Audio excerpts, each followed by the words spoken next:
Israel has officially launched an attack on the country of Lebanon, expanding their military operation in that region. So this was pretty massive news that came out of the Middle East today. We'll put this up on the screen. This is from Haaretz. It says Israeli strikes in Lebanon kill 492.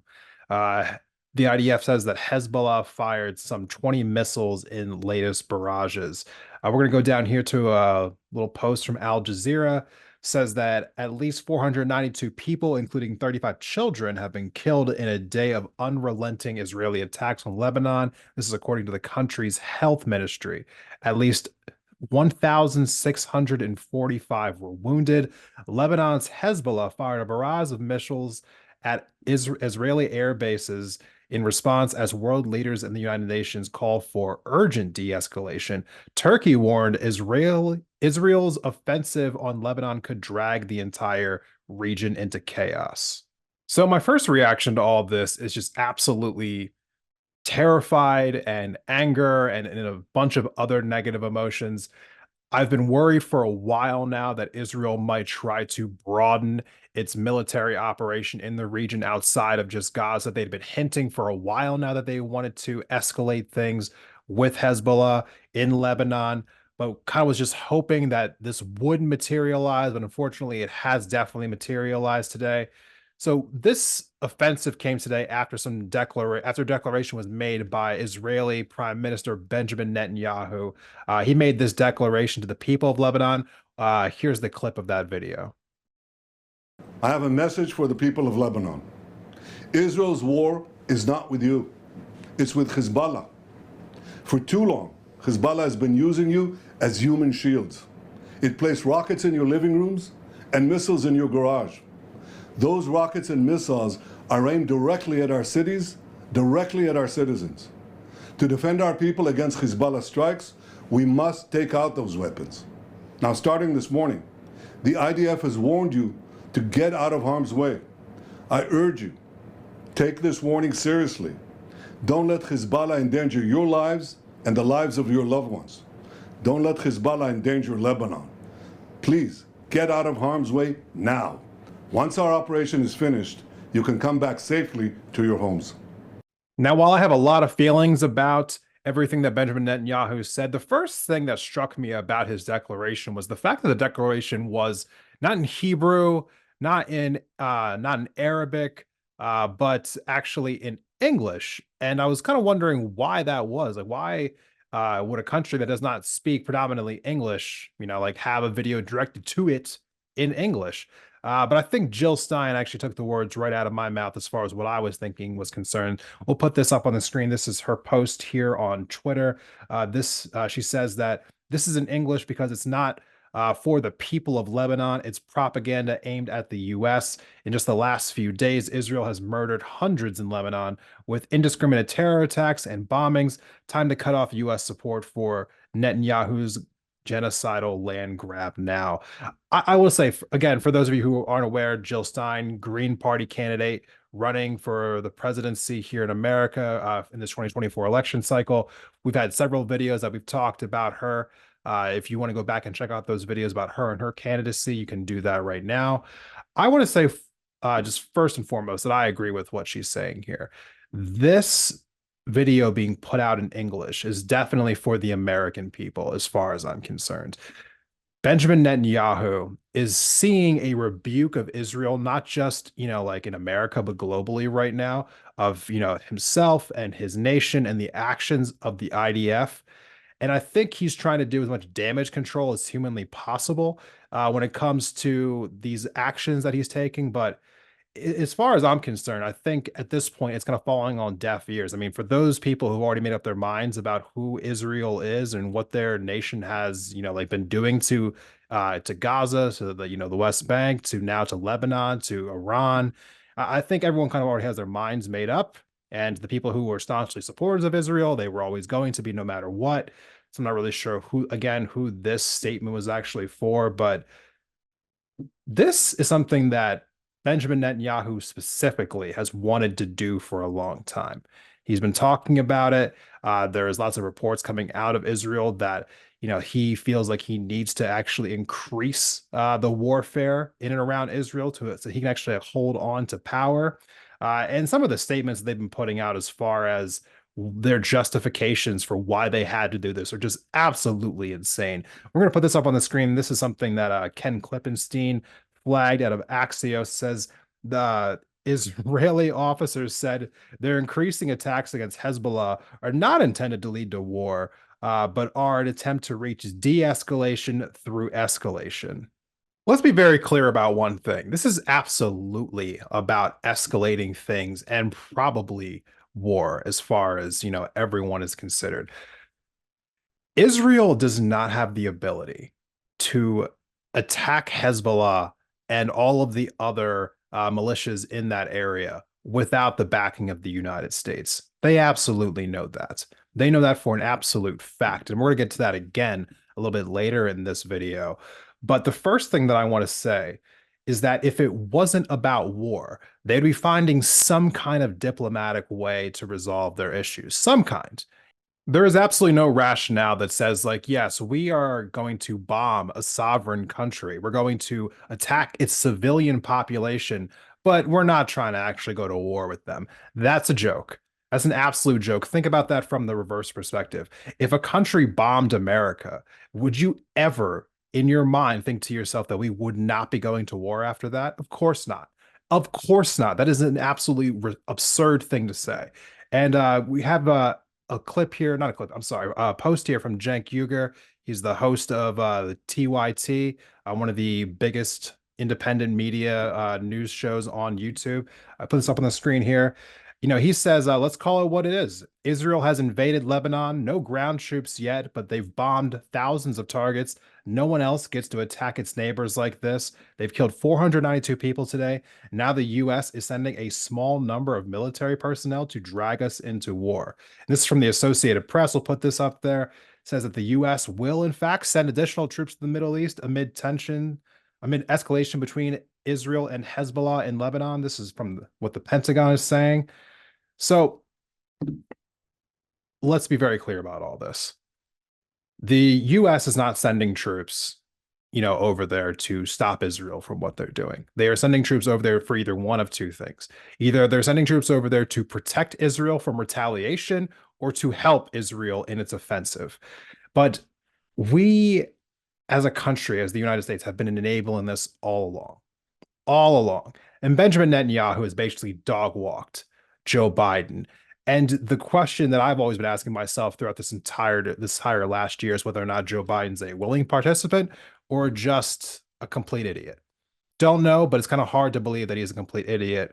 But nevertheless, Benjamin Netanyahu has gotten everything he's wanted from the Biden administration as far as support, as far as weapons, as far as just ironclad defense of every single thing that they've done. Biden famously said that he thought that a ceasefire deal would happen at any time. It's never materialized. And in fact, it's not going to materialize, at least not until after the election, which is, a strange thing to say. We'll put this up on the screen. This is from Haaretz.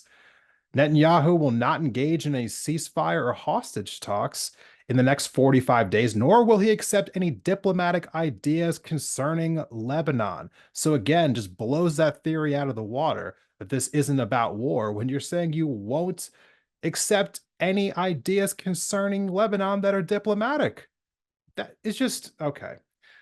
Next piece on the screen here. He has a vested interest in prolonging the war for his political survival and making it an election issue that could potentially harm Vice President Kamala Harris. So this is something that we've also been hearing quite a bit, is that Benjamin Netanyahu does believe that a Trump presidency will be better for him than a Biden or than a Kamala Harris administration. But, to be fair, I truly don't understand the rationale between that. The Biden administration, which would then become the Kamala Harris administration, she has basically come out and said that nothing will fundamentally change as far as her policy towards Israel that Biden's was. They have given Benjamin Netanyahu every single thing he's asked for. Everything. Everything. What more could they possibly want? So it does feel odd to me that they seem to be wanting to favor Donald Trump in this way. I feel these two different candidates as a wash on this issue, but that's just me. But let me just say this. Nobody in America actually wants this. Whether there's people on the left who don't want this because they actually have a soul and they don't want to see our taxpayer dollars going overseas to bomb civilians because that's just crazy. Or if it's people on the right who have become very entrenched in this ideal of America first, and we should be taking care of America, and that is not America. We should have no business involved in their war. To which, whether or not I understand why they feel that way, we happen to all be coalescing around the same idea here for different reasons, which is we should not be involved in this whatsoever.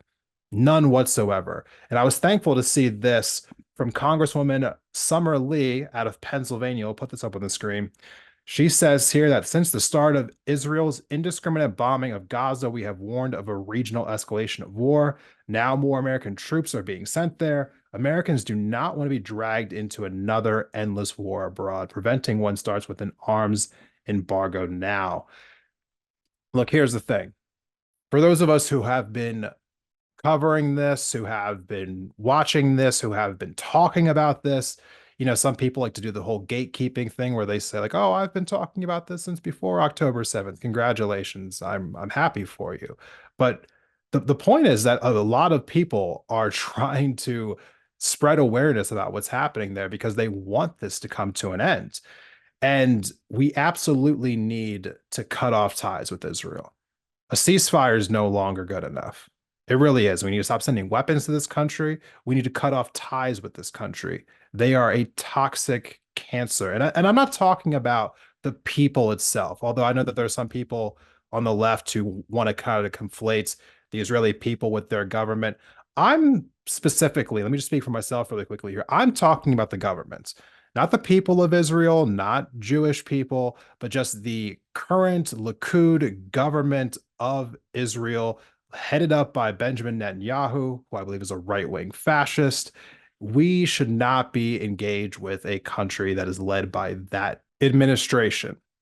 This is an administration that violates international laws time and time again, breaks every single norm that you would think that the international community has formed. And for some reason, the United States just again enables all of it. So, again, the question that becomes like, are we enabling this or are we just like asleep at the wheel? What is going on? The one thing I will know here is that, breaking international laws is just something that Israel just does basically all the time. When we talked about this previously, in a video just, a few days ago, and this is the thumbnail for that video. If you want to go back and check that out, we talked about all the different international laws that Israel breaks.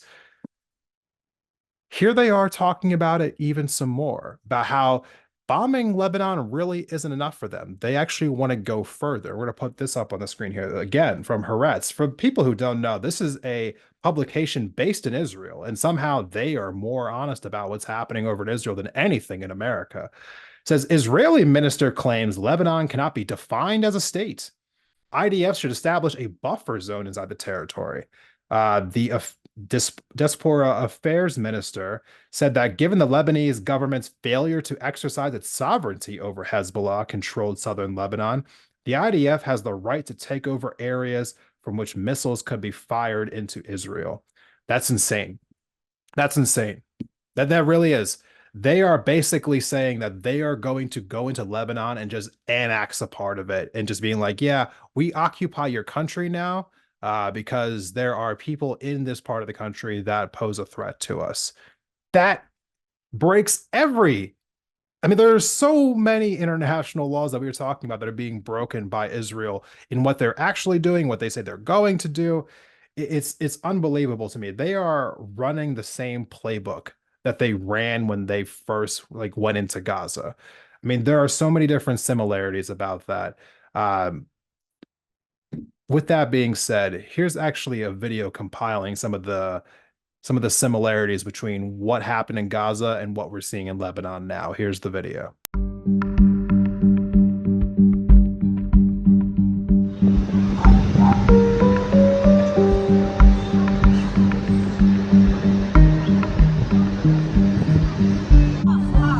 سيارات. خد يمينك خد يمينك. فوق. حسبونا ما تصور بس.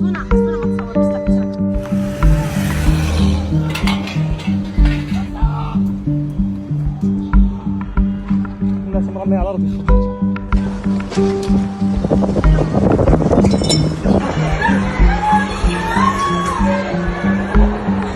هاي تحت البيت عنا، هاي تحت البيت عنا يا جماعة.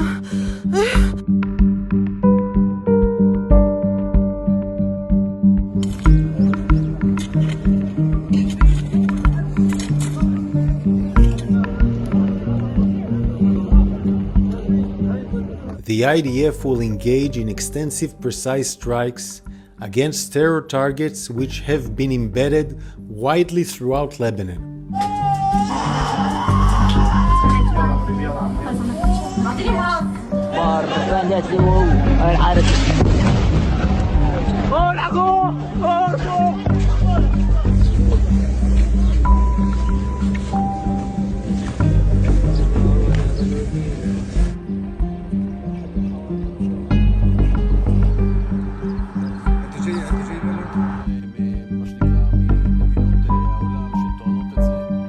אין שום הבדל בין חיזבאללה ללבנון. לבנון תושמד לאור כמו שהדברים מתקדמים. לא תהיה אותה לבנון כמו שהם מכירים. אני לא הולך להתעסק בצייד קטיושות של חיזבאללה. את המחיר לתוקפנות מאדמת לבנון תשלם מדינת לבנון. Destroy Hamas, free the hostages, and ensure that Gaza doesn't pose a threat to Israel anytime in the future. For too long, Hezbollah has been using you as human shields. Hamas uses civilians as human shields. We will take whatever action is necessary to restore security and to bring our people safe back to their homes. יצאנו למלחמה, ננצח במלחמה, ולא נעצור עד לניצחון. This is the last thing I want to say about this, because we're going to have to come back and cover this quite a few times. I think, unfortunately, this is only the beginning of what's going to be happening in Lebanon, and who knows where else. I mean, obviously, Israel already struck inside of Iran. Is Iran going to retaliate? Israel's talked about the Houthis quite a bit. Are they going to go into Yemen? Are they going to go into Iraq, into Syria? They've bombed Syria. They've bombed parts of Iraq. I don't know where this ends. I really don't. I feel like this could be the beginning of something that goes on for years at the way that it's going. And with the lack of spine that the American government shows, because they could end this tomorrow. They could.